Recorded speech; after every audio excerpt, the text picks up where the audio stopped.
Hey there, how's it going? If you follow me on my Instagram account, then you probably saw me post about this event right here. And I feel like it's important that I touch on this just a little bit because this was such a special experience.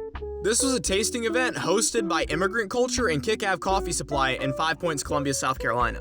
And while sitting back, tasting, and analyzing the flavor of coffee is nothing new to me, the way that Mauricio, the founder of Immigrant Culture, went about handling this event was something amazing. He's such an incredibly down-to-earth guy, and the way that he goes about sharing his wisdom doesn't come across as snobby or gatekeepy.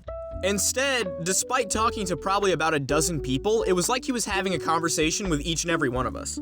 And since he shared so much incredible wisdom with us, I can't quite put it all in one video, but one thing that he said that will always stick with me is that you should never buy coffee from a farm that doesn't have dogs.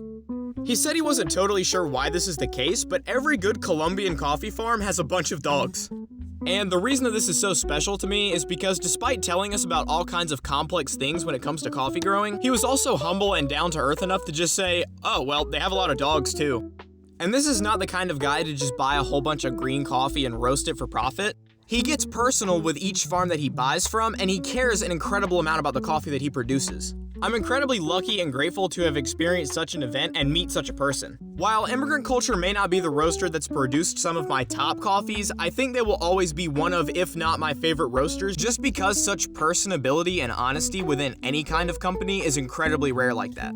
So I think that goes without saying, if you have not had a coffee by Immigrant Culture, I highly recommend you do. Every one of their coffees that I've had has personally been phenomenal, but my favorite is the Fruity IPA. And like I already mentioned, there is so much more about this event and roaster that I wish I could put into this video, but I would just be talking for an incredible amount of time. If you have any specific questions, you can absolutely leave a comment or reach out to me on Instagram. But otherwise, thank you so much for sticking around, and don't forget to drop a follow.